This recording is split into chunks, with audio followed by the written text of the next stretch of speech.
guys? Welcome to another episode of the Tampa Bay. Oh, I need this, don't I?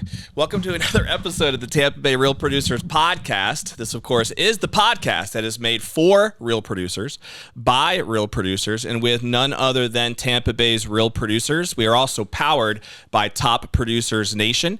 And today we have the broker of the year, according to the Agent Choice Awards nominees and voters from last year's banquet. None other than Mr. Frank Albert in the house. How you doing, Frank? Hey, I'm good. Thanks for having me. Yeah, no doubt, man. It's good to have you here. I feel like we should have had you on the show a long time ago, but you've been a staple, I think, of our platform for a while. If you don't recognize Frank, then you probably didn't pay much attention to the December 2023 issue with Frank on the cover in his beautiful red suit, looking bold. We've also had Frank actually featured all the way back. I was looking at it. I think it was our first... It was our first issue ever with Tony Baroni, I think, spotlighted on the cover. Frank was in that issue as well as a rising star at the time, and he's really continued to grow his brand, and we'll dive into all that with Frank here on the podcast. So it's great to have you here, man. Thank you. Let's start a little bit for people who don't know your story, just about like, did you grow up here? If not, how'd you get to Tampa Bay, and eventually how'd you get interested in real estate? Yeah, so I was born in New Jersey, raised in South Florida. Coconut Creek area. Lived there basically my whole life. Went to UCF in Orlando, and then landed in Tampa. I got a job at the Hard Rock Hotel and Casino. Yeah. So that kind of brought me here. You already had a passion for numbers before you started doing the casino gig, right? Yeah, a little bit. Not as much for the casino stuff, but I was a poker dealer, so. Yep. Yeah. Blackjack too, or just poker? Just poker. Okay. Yeah. So I'm sure you learned a lot about just like reading people and watching Poker the group. face, Yeah. Negotiations. Yeah, a little bit. Did you play too? Yeah, for sure. You kind of have to play when you're dealing a little Right. bit, just because you're around it so much. Right. How long did you do that? Let's see, 2000, probably like 8 years, roughly. Okay. Started in 2008. That's when I moved to Tampa. Yep. And then how did the bug for real estate get you? So when I moved up here in 2008, the prices of real estate was probably half the price of South Florida. Mm-hmm. So that kind of piqued my interest a lot.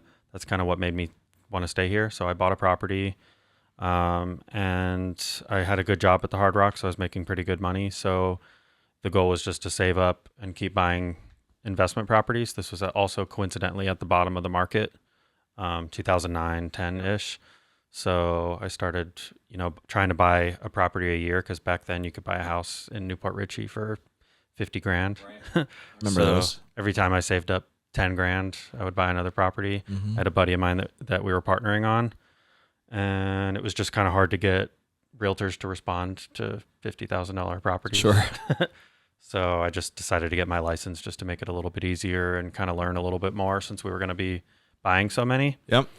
So I did that, and then while working, these in were the just casino, like rentals, right? Short, long-term rentals. Yeah. Yeah. The first one was to live in, and then after that was just long-term rentals. The mortgage was like $300 a month, and then we would rent them out for like $800, $900 a month. It's a good little business. Yeah. And then a lot of people at the Hard Rock at work started wanting to buy, because rates were so low and prices were so low, and they were all making pretty good money. That was kind of the one thing that was a little recession-proof, was the casino industry. Mm. People always people found that money. are addicted to gambling, right? Yeah, they always found money to gamble with. So the money was still good there. So everybody was kind of buying houses, and kind of built up a name within the casino, I would say. Mm-hmm. And then the real estate guy. Yeah, it's the real estate guy. Mm-hmm. And then after probably a year or two of doing both, I said, you know what, maybe I should jump into this a little bit more full time, just to, learn a little bit more and be more of an expert. So I did that. And then I would say I kind of consistently kept cutting back my hours more and more at the Hard Rock for probably much longer than I should have. It probably lasted like 3 or 4 years of just being 2 days a week. It was pretty flexible work schedule, which was great. Were you bringing in like private money through some of these people you were meeting, and then continuing to buy properties, but like setting it up as for other investors, or the ones you were buying were for your own portfolio? Yeah, only me and my buddy at the time. Okay. We were buying properties together. Mm-hmm. And then all the other stuff was just retail sales, helping people find homes to live in. Gotcha. Okay. Yeah. So little bit of a different start than some of the other people that we've interviewed, on this show, which is cool, which is why I love, being able to do this. Is you hear so many different ways, that people get into real estate and why they get into real estate and how that's grown, for them over the years. So you were selling just as an investor, building your portfolio, and then also doing some of your own individual, helping with residential retail. And then eventually you had this concept of wanting to kind of establish your own brokerage and then grow a team, right? Was that always from the beginning, or did that happen It over started time? kind of over time, I would say. I was getting pretty busy, and I was at the point where I was about ready to bring on a buyer's agent and start a team. Mm-hmm. And one of my best friends at the time, she was also looking to get into something new. So I told her she should come in and we could kind of partner up. She could join the team. Mm-hmm. And just kind of did that organically. And at the same time, a good buddy of mine also wanted to join the team. So both of them came on board. I kind of did training for both of them at the same time. Mm-hmm. And I think I got lucky with them because they were both like so fantastic of agents. Are they still with you? Yeah, they're both still with me. Okay. Yeah. Is that Courtney? No, Kaylee And Marino. Okay. I don't know if I've met them. Maybe. Yeah, They'll probably come to some events over time. Right. Yeah. So I trained both of them. They were both fantastic. I was also much slower at the time, like compared to what I have on my plate now. So I think I had a lot more time to sit down and train and help, teach from scratch. Yep.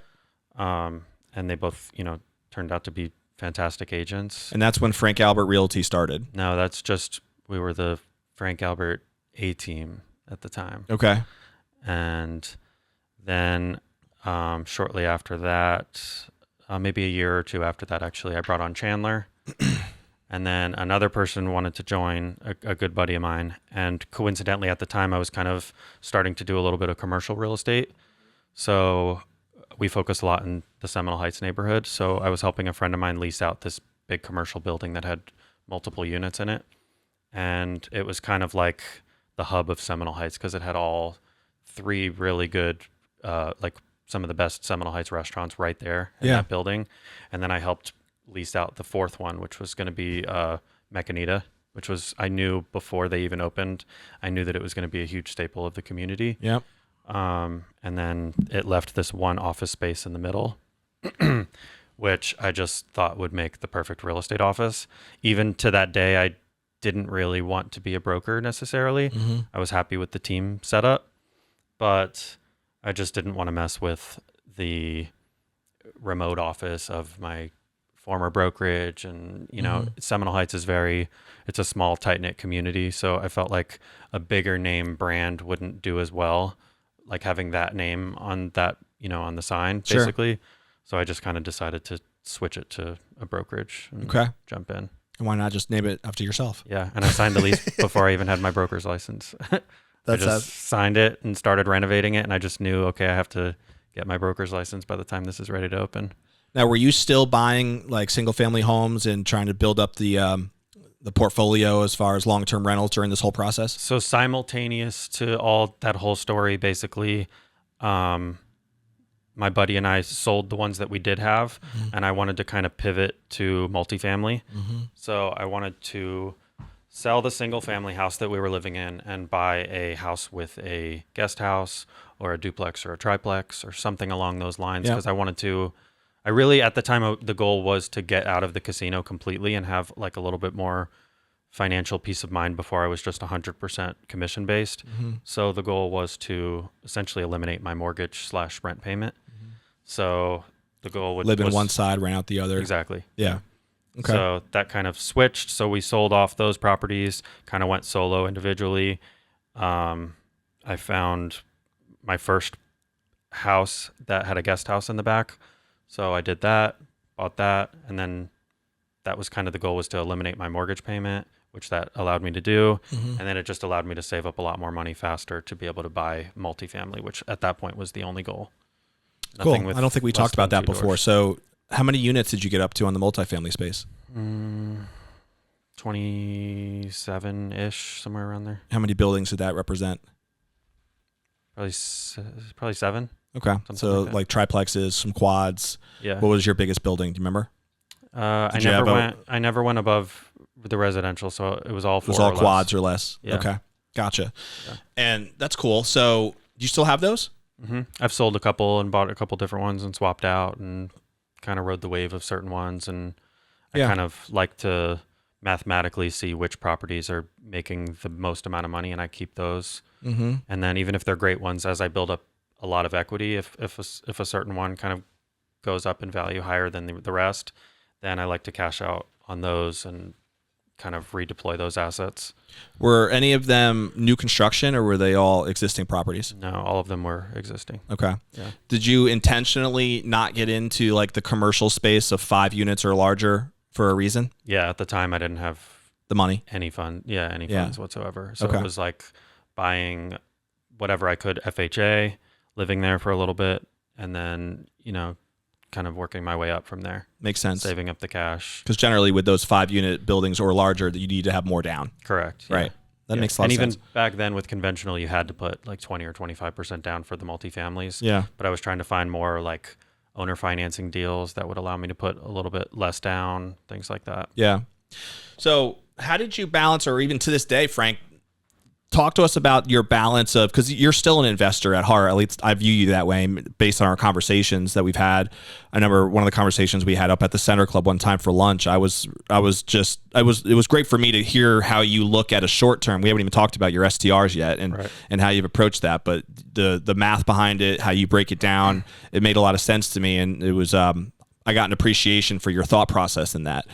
And yet you still, have a successful retail brokerage, you would call it, right? Yeah. Residential retail. So there's that in and of itself is a full-time career, plus building and still trying to find, good investment property opportunities. Right. That's a whole other thing. Yeah. So there's a lot there, right? To have to try to unpack and figure out what you're going to invest your time into without one of those suffering. Right. Right.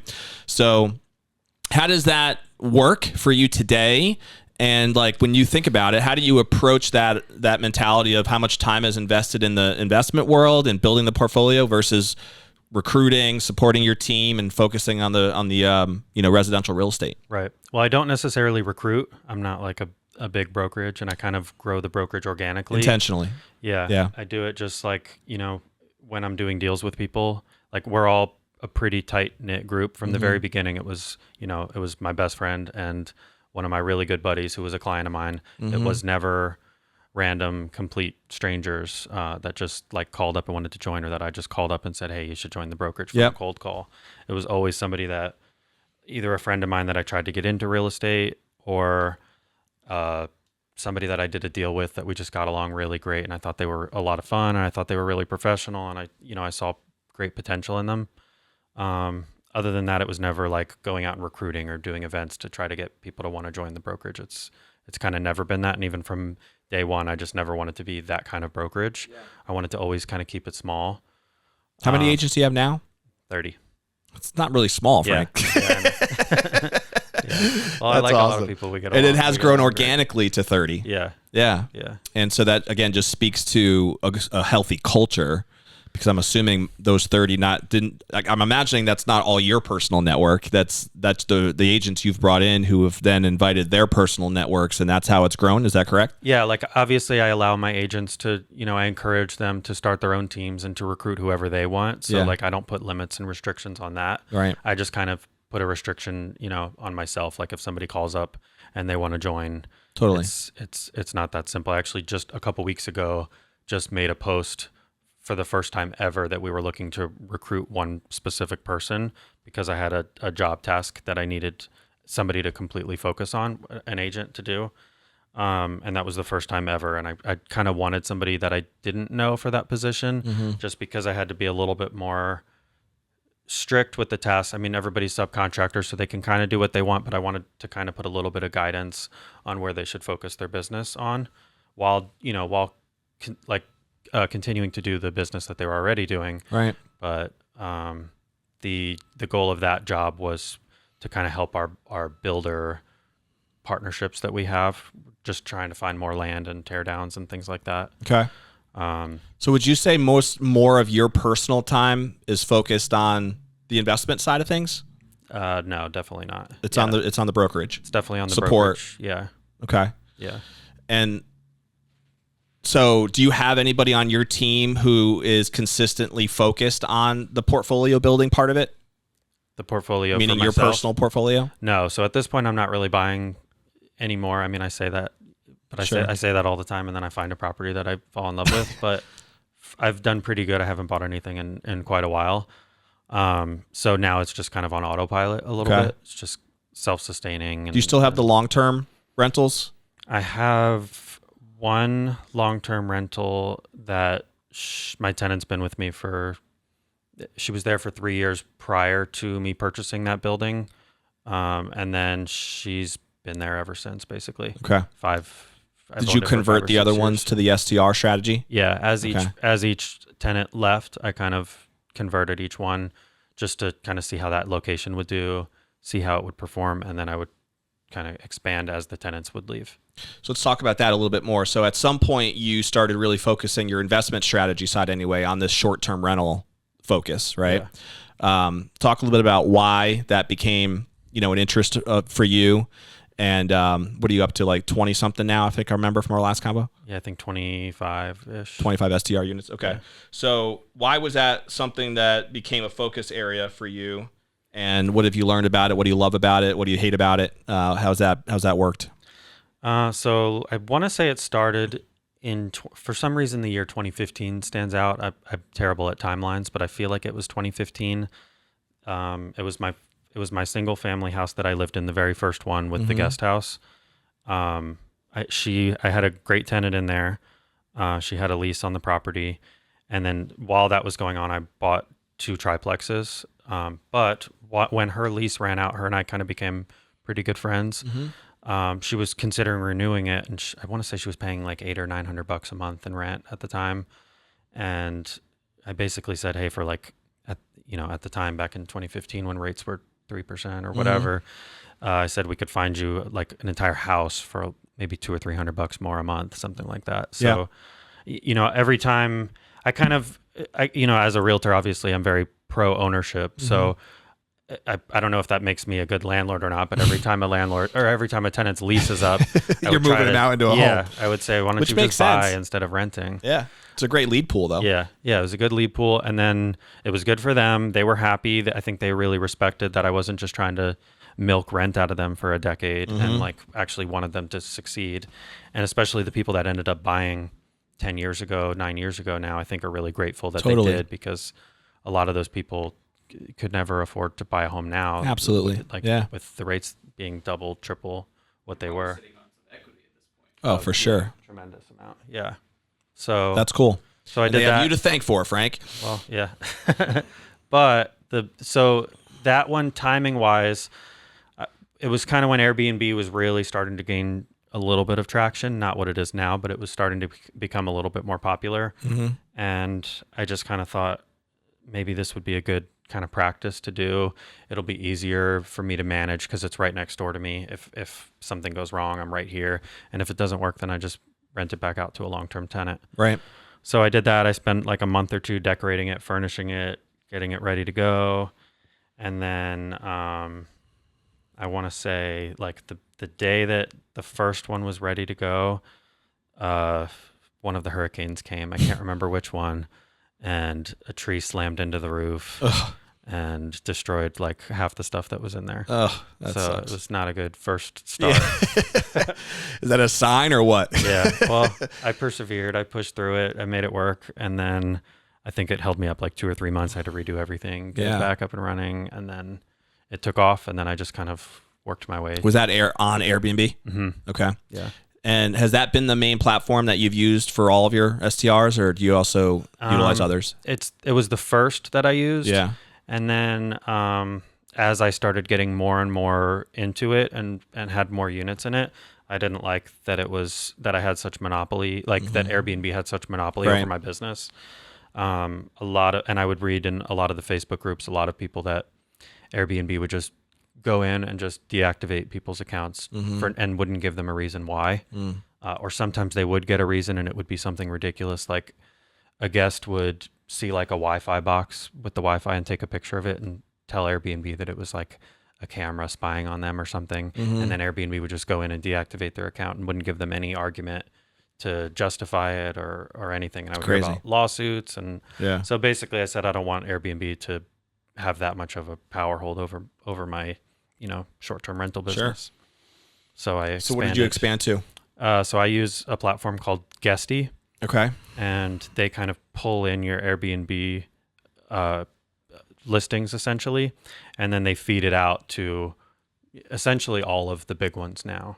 They consistently add new channels that you can feed it out to. Oh, that's cool. Booking.com, Vrbo, all that. Yep. Yeah. Expedia. Including Airbnb. Correct. Does that Guesty platform also have like a built-in concierge where it communicates on your behalf for helping people check in and go through all the onboarding steps? Yeah, it's an extra service that you pay for, but it's basically it's a team of people that kind of manage your inbox and reply back. And then I'm like 50-50 on if I'm going to continue doing that, just because when there's an issue, like sometimes they're really good at responding to it, but a lot of times that they'll just respond and then they'll reach out to me and let me know the issue. So it's kind of defeating the purpose. Sure. Instead of Aren't you supposed to handle it? Yeah. So instead of me telling them what to tell the guest, I could just be telling the guest and solving it. Right. So I'm kind of undergoing what the new kind of pivot's going to be for that. Gotcha. Is there a reason why I guess I would imagine the reason is just maybe changes in interest rates and you're not seeing, deals. You're not as excited about deals today as you might have been, before, but is that what has slowed you down with wanting to continue growing that, or is there any other reason? No, not necessarily. I just think like when you reach 25 to 30, it's a harder to manage, full on business. Right. Yeah. And it can be, like every single one. You're running basically a small hotel. Yeah, essentially. Spread out. But spread out across the city. Right. Right. So it's not that easy. The biggest thing that's been helpful to me has been honestly the cleaning company that I started. Mm-hmm. A buddy of mine, his mom actually was, when I was much, much smaller scale, like less than 10, she was kind of running all the cleaning and everything for me, her and a friend. And then my buddy and I, who's also an agent at the brokerage, we just kind of sat down with her and we kind of talked to her and asked her what she thought about starting a business and branching out and her helping train people and kind of growing it, because I knew that it was such an integral part of my company, that I knew that as Airbnb was blowing up, that everybody else would need something like that. Because like the one thing that was amazing about his mom was that if she was sick, if she didn't feel good, if she had a vacation, no matter what it was, she was there and would get it done or would ensure that somebody did. And a lot of other Airbnb hosts and people that I would speak to, they were constantly like, my cleaner called out. I can't find a cleaner. You Can need that anybody go do reliability. it? Or they have to go, scrub the floors at 10 o'clock in the morning before their guest checks in. Not fun. Yeah. So interesting. So you started the cleaning business out of a need because of your SDR portfolio. Yeah. Does that cleaning business still really just serve your current SDRs, or No. do you market that as a cleaning service for anybody now? Correct. Yeah. Okay. Yeah, and that was kind of the goal, was that to get it to not just mine. That way we could hire multiple cleaners. That way Airbnb hosts could not just be relying on just one cleaner. They would have a whole team of people, 10, 15, 20 cleaners that would basically be able to go and clean the property and know exactly how that unit is supposed to look every single time, regardless of who the cleaner is, regardless of where the unit is, to basically just come up with a system. And we have an app for that we use that shows each cleaner where all the, where all the extra toilet paper is, where all the stuff is. And then they can also go in and take pictures if there's any damages when they're there. That way it makes the Airbnb host kind of streamlines their business a little bit. It makes it to where they almost don't need an Airbnb manager. We kind of take off like 60 or 70% of the work. Makes it a little bit easier for them to just kind of handle it themselves. How many cleaners do you have? We have, I want to say around 14 right now. Are they employees or? They're subcontractors. They're all subs, right? Yeah. Okay. So What's they the can name pick of up the cleaning company again? Clean for Travels. Okay. Yeah. And then, if you don't know, Frank also owns Sublime Staging as another one of his entrepreneurship ventures. And so what was the genesis of starting that company? So I want to say that also started in 2015. Is that also tied to the STRs, like staging the property for STRs? Or no? No, it kind of started a little differently. That was a little bit more of when I was starting the real estate team, I think. I forget the exact timeline of how that all played out, but I know that personally, just as a realtor going out there and showing houses, I would see a major difference in buyers appreciating the home staging. Yep. And it wasn't very common at the time. There was only a couple stagers back then, maybe two that I like big ones that I knew of. And I just would get listings and I was like, okay, we definitely need to stage this place. And I would call up the staging companies and they were either booked out 3 weeks and couldn't get to me in time, or they would do it and then they just the customer service was lacking dramatically. I was getting complaints multiple times about the customer service side of things. And then the biggest thing that made me think, okay, I should start a business out of this was when I had this one guy who wasn't completely sold on staging, and she said, well, just tell him he could pay half and then he could pay the other half after if that helps convince him. And I said, okay. So I did it and that worked, and that got me to be able to convince him to do it. He saw it, he loved it. We sold the house. He paid her the second half and it worked out great.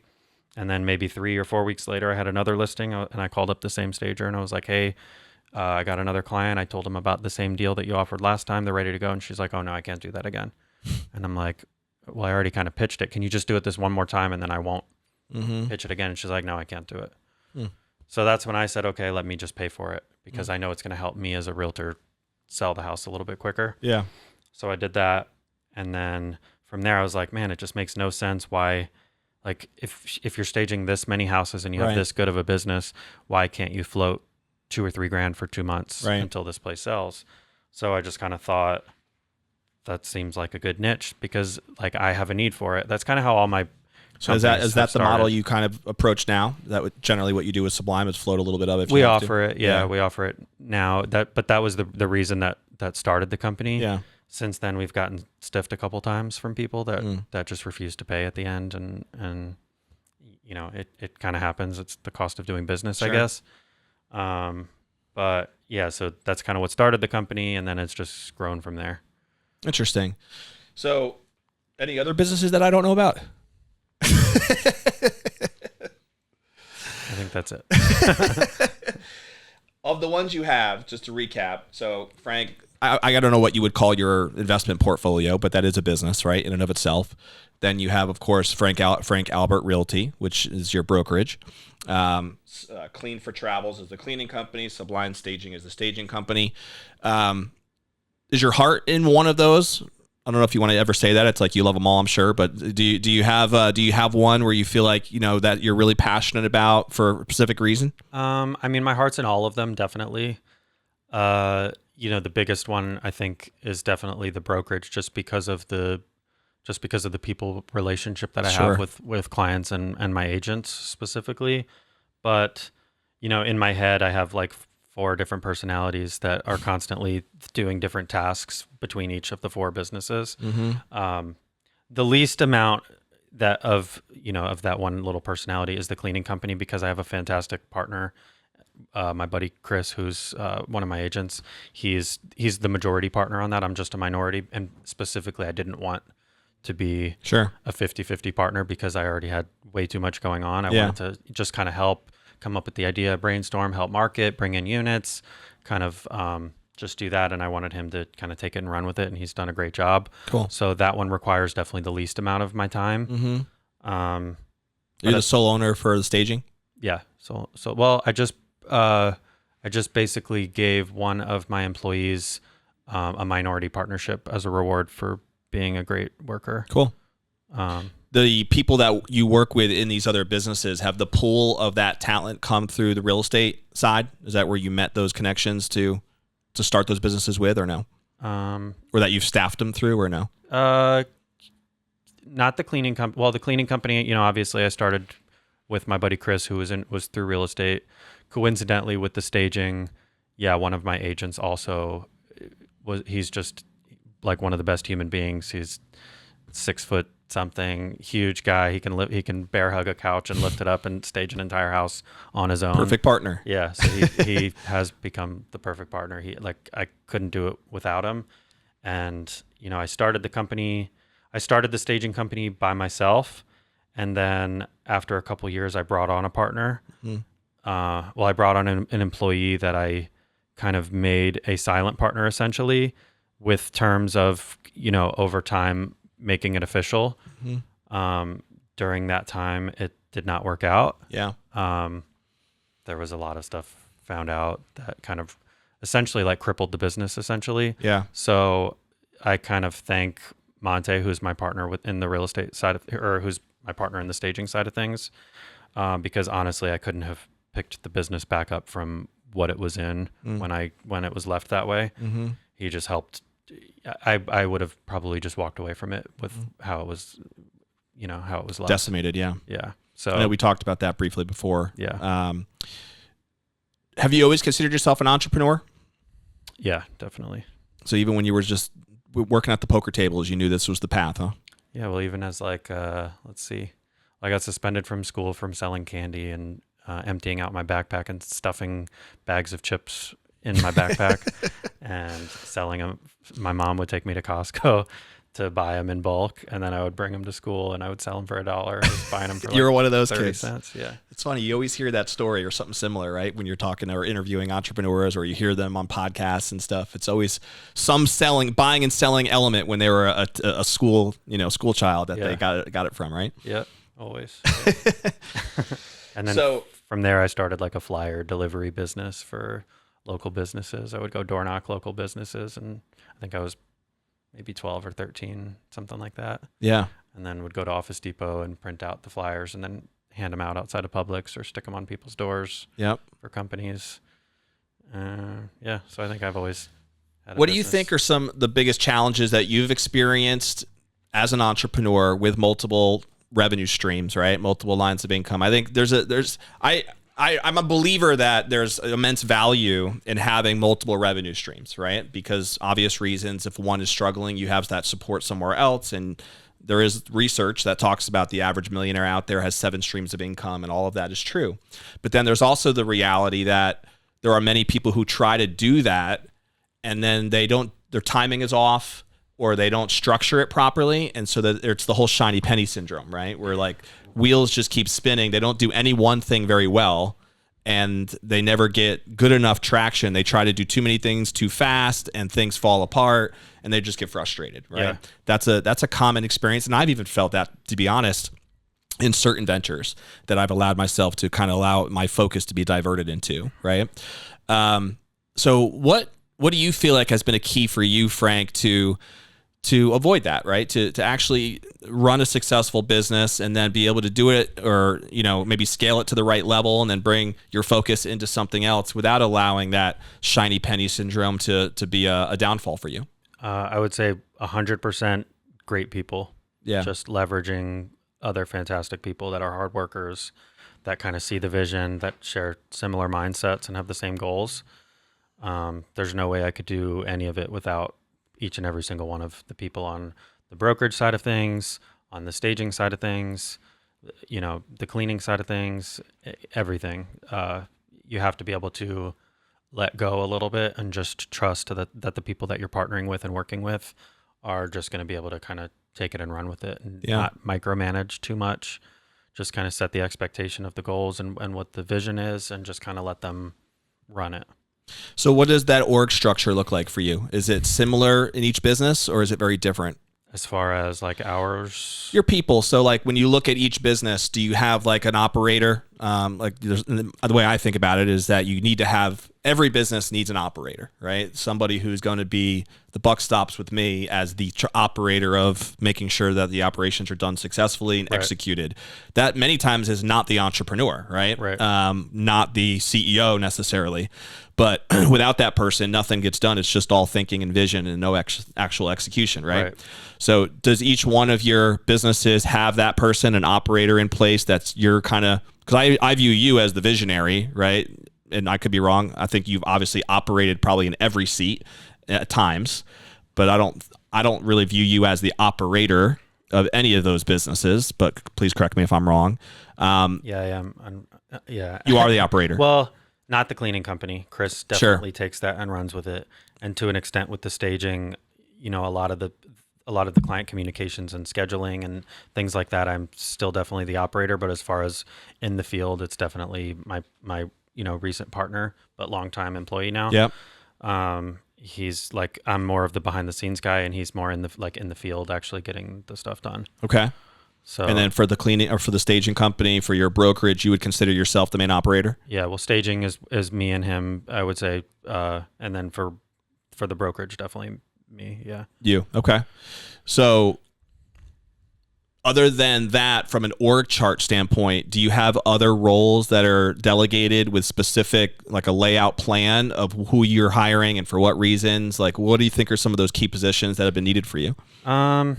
Not really. I've kind of been in charge of hiring with pretty much everything except for the cleaning company, I would say. And like I said, I'm really picky with who I'll bring on for the real estate side of things. So I've never wanted to outsource that to someone who's going to broker and recruit, because that's not our brokerage. Sure. It's not our model. So I kind of always want to be the go-to for that. So the 30 agents on your team, you're their go-to guy. Yeah. They go to you for whatever, questions, support, training. I don't always answer right away, but yeah. Sure. But you're the main guy that they go to. Yeah. There's not like another team leader or somebody who's responsible to manage that team. No. Okay. Yeah, I mean, it's crazy how much time that must take, right? Just to invest. Not trying to reach me right now. They could wait a few minutes. Yeah. Hopefully they're learning something by listening to the interview, right? Listening right now. Yeah, exactly. They're hopefully watching live as we speak. Yeah. So I didn't really recognize that, but that's cool. So you are the operator of the brokerage, but on the staging side, you have this partner who, correct me if I'm wrong again, he might be the one communicating directly with people selling the home, arranging the staging. No, I do that. You do that as well? Yeah, I do for now. I do, because this whole partnership, disarray of everything kind of happened about 2 years ago. Yeah. So it's fairly new. You don't want to release the reins on that yet. Yeah, especially after the way that it happened last time. So I definitely want to keep my hands on the wheel for that a little bit longer. Eventually I will kind of bring on somebody to take care of that role. I actually am in the process of finally hiring an assistant, which is embarrassing to say that I've gone all this time without one. I did briefly have one for about a year. But yeah, since it just takes so much time to train and hire and to find the right person, that I've been kind of holding off on, forcing myself to do that. Sure. But I've been. By the way, I don't know if it's helpful now since it sounds like you have one, but there's a platform out there called greatassistant.com, which I'm familiar with, and I know some people that have used it and really rave about the results. So it might be worth checking out. Interesting. It's just different. They do things a little bit differently, is my understanding, as to how they set you up with a great assistant. So, right. And it's like a full-time position, or you get a they temporary. prefer you to work with full-time assistants, but I think you can select part-time, but they prefer to put you up for a 40-hour week full-time executive assistant. Yeah, I want to hire someone that's going to stay for a decade or more, and not just come for a year or two. That's their intent. I know. I've checked it out a little bit myself. I have been kind of gun shy about pulling the trigger on it myself, but I have a couple of VAs that do a lot of the roles of an assistant. But I can see the value in that person. Yeah, for sure. And it's going to have to be somebody who can kind of well verse themselves in all aspects of all different companies and kind of help. Just because I'm pulled in a million different directions, exactly, they're going to have to do kind of the same thing. Yeah, and you get to interview whoever you want, so you can kind of make that decision based on who you're talking to as to whether you think they're capable of that or not. Yeah. But I think that's the point: is they lay out first in an interview with you what you really need and what you want, and then they find that candidate for you. Yeah. Oh, that sounds really good. Yeah. Might be worth checking out. Yeah.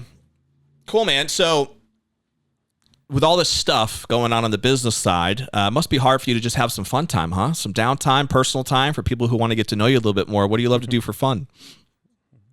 I work for fun. It sounds like it. You travel a lot though, man. I know you were with your team, but you guys just did a great trip to, was it Greece? Yeah, we went to Greece last year. Yeah. We're going to Italy this year. That's cool. So that's kind of how I force myself to have some fun, is that we take a team trip every year. All expense paid. That's awesome. For everybody who hits the sales goal for that year. Mm-hmm. So that's like kind of my way of not only forcing myself to have fun every year, but Right. also forcing my team to kind of get away from work and focus on having a good time. And These aren't like sightseeing. local trips to like, Honeymoon Island or something. Like this is like No, exotic. Yeah. I don't know what the budget was on that trip to Greece, but I'm sure it wasn't. Yeah. I'm sure it wasn't cheap. Yeah. So that Italy's sounds like an gonna awesome trip. Italy's going to be even more. But I mean, I think the most basic one that we've did was the Keys, and we did the cruise that they do from Fort Myers down, like the day cruise. Yeah. And then we were down in the Keys for, I don't remember, 4 or 5 days, something like that. And I'm trying to remember why we just did the Keys. I want to say it was like during COVID-ish, to where we couldn't travel outside of the country or do something a little bit bigger. Right. Yeah, That makes sense. Probably was. Yeah, nothing local. It was tough to travel to Europe during that time frame. Yeah. They were locking down on everything, right? Yeah, and like my big goal has always been Japan. So next year is going to be Japan. Nice. So can I join the team just for like a week? Yeah. Just got to sell enough volume. What was the quota to hit it last year? Last year was 5 million. Okay. Which actually, since the brokerage has kind of been started, the goal was always like you have to do at least 5 million to join. Yeah. And then you have to do 5 million that year in order to go on the team trip. Okay. Basically, so that everybody got to go on the trip. But obviously, stuff happens in life. Sometimes I'm not anyone's boss. I'm just the broker. So sometimes people take 6 months off, a year off. Totally. They just want to lay back and kind of coast. Mm-hmm. So, it's not like I fire agents or anything like that. Right. As long as, Sometimes they fire themselves, right? Right. Yeah. Well, our agent retainment is like probably unusually high, I think. Mm-hmm. I've only had to get rid of like 1 or 2 agents ever. And I think the only agents that have ever left is to go start their own brokerage. And we're still really, really good friends. And I kind of helped them give my advice as needed. It's to impressive. start. Even we were talking off camera, we have this elite agent mastermind that we put together this year. And there's some pretty big team builders in that group, Andrew Duncan, Joe LaCicero, Jeffrey Borum, and they were talking through in some of their presentations what their ratios are right now from recruiting to sticking with agents that are producing. And I'm curious, what are they? I've never looked into well, that. you have to talk to them, man. It's not really my place. But I mean, it was they probably high? like 1 in 4 was pretty average. 1 in 4 stays? Yep. 1 in 4 retains over the course of a year. Wow. That probably varies. I think what they're finding right now is maybe a little bit different than what they were finding a couple of years ago, but just based on where things are at. Yeah. So, and the fact that you haven't experienced that, again, speaks to some differences possibly in culture and other things that are going on over there. Right. I'm sure if I was just hiring, anybody that we didn't have a good relationship with, I'm sure it would probably be similar. Yeah. Maybe not. But yeah, I think just that, that I take the time to be a little bit pickier with who I'm going to bring on board, I think makes a big difference. Yeah, no, that does make a lot of sense for sure. But it's impressive to me that your team isn't small yet. Like you've taken that approach, right, to be able to still scale, which speaks to you have to have good retention if you're going to grow. Right. When I started, it was going to be 10 agents max. That was what I said. Was 10, and then that's it. And then those 10 could recruit and hire buyer's agents and grow their teams within the brokerage. And then that just kind of got changed carried away. Yeah. Yeah, I get it. Over time, especially at the Hard Rock, just because, I really respect and love the job that I had there as far as the scheduling is concerned and the money. It allowed me basically 100% of my success I attribute to the flexibility that job gave me. But at the same time, I just absolutely hated the physical job of it. Yeah. And so as I was kind of getting out and as I got out, What did you hate the most? The hours or just being there at that time? Or no, the hours didn't bother me because I was always I still am a night owl, so that didn't bother me. But really, just the people, honestly, the guests, like not all of them, but the vast majority of them were people that were not in a good mood. They were losing money. Yeah. They were throwing cards at you, throwing money at you, cursing at you, complaining about you. It's just, and sucks. you can't say anything back, right? Yeah. Well, I mean, you can, but you got to be careful how you do it. Sure. Otherwise you won't be there very long. Sure. But yeah, I mean, that just like, just being forced to sit there while people are just like complaining about you. Like, Yeah, you it's gotta be dealt tough. me another bad hand. It just kind of eats away at your soul over 8 years. Yeah, I don't think I'd have the patience for that. I would snap pretty quickly. Yeah. Mhm. Yeah. No, I've thought about going back to just as like, just to put some people in their place. Yeah, I can imagine. That would be funny. It'd be like that Boiler. What's that movie, Boiler Room, where you just take your watch off and throw it on the table. Oh, I didn't see You know that. what I'm talking about? Oh, No. you gotta check that out sometime. Okay, I'll watch it. Boiler Room. Yeah, or it's not his watch. I think he throws his BMW keys or something around the table because he wanted to send a message to the people that were there as to like who he is now in this moment. When he's playing poker. No, it wasn't poker okay. at all. It was a business movie, but Okay. it was the concept of being able to show them who you are now at this point. Right. Well, no, I wouldn't do that, but I would just like talk. I would, like you said, I would probably talk back. Yes. Much more than I would have if, like, when I was, desperately in need of that job. Yeah. No, Just it to makes kind of teach sense. some people, like, hey, you're talking to another human. Don't you got to treat people with respect. Totally. And They forget that when they're losing money at the poker table, I would imagine. For sure. All right, let's put a bow on a couple quick things. So, we talked a little bit already about, some of the create trips that you guys take from a personal side of things. It doesn't sound like there's a ton that you're able to do outside of business from a standpoint of having fun. But do you have a favorite book or author or seminar even that you've attended that you feel like has made a big impact on you personally or professionally?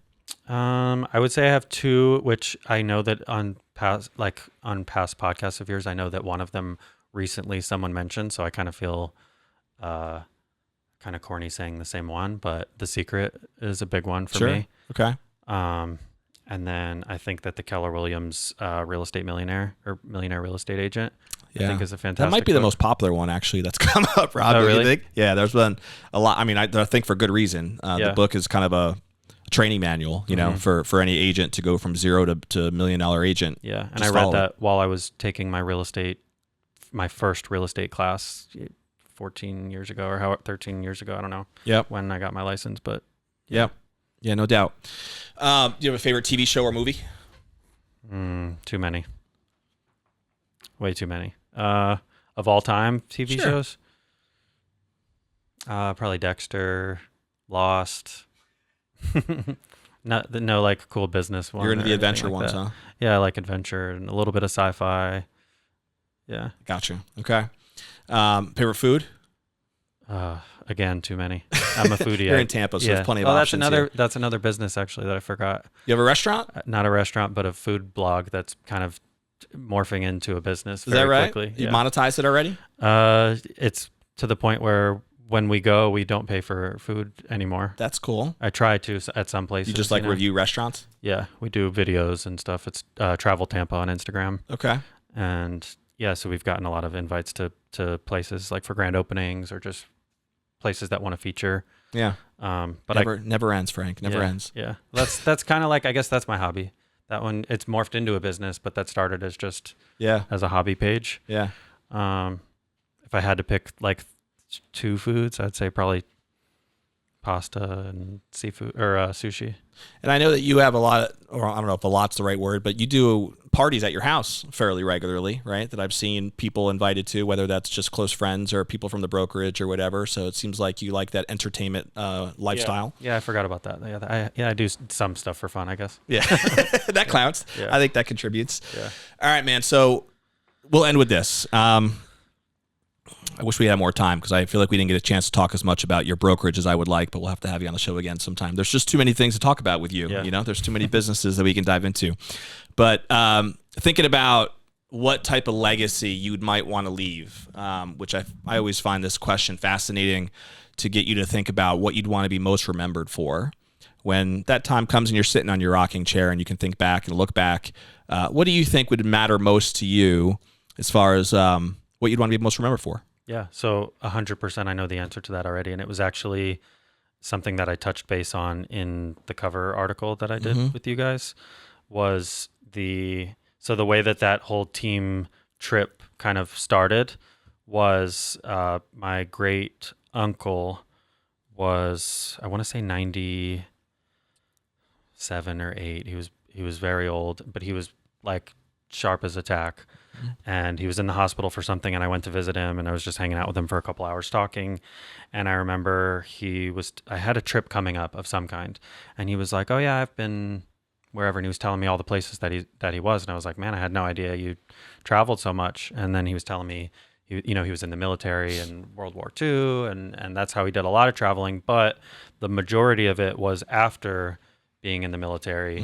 He worked for this company, and his boss would essentially take the whole team all over the world. So I kind of stole the idea from my uncle's previous boss, and this was, I don't know, 60 years ago or so, and he's still sitting there 60 years later telling me the story about how his former boss took him to Europe and took him to all these places, and how he said, short of the military, he would have never gotten away and gotten to see all these cool places. Yeah. And like, you could tell that he was like still lighting up 60 something years later about all these places that he got to visit because of his old boss. And like instantly I was like, man, I should start doing that. That's amazing. I want 60 years from now, I want people to remember that trip that I took them on. And like, I hope that everybody travels, before or after working with me. Sure. I think everybody needs to travel. Yep. But I think that that's like something that I hope that people remember, is like the trips and the time, and not just the work, but the actual things that we do for fun. Yeah. And no, I'm a big experience guy myself, so I think it's awesome what you're doing. For many years, I think I told you this, I used to work with Cutco. That was my business prior to getting started with Real Producers, and that's what they do too. They have an annual trip. They do multiple, but they have this one big annual trip where they take all of their top producers to exotic places all over the world. And I had a pleasure of going to Prague, and that's when I went to Italy, and places like England, and cruises, and Hawaii, and all these different places. And it was all in my 20s, during that time frame. And those are the things I actually missed the most, more than anything work related. Right. When I was doing those years with Cutco, was the traveling and the trips and what that exposes you to.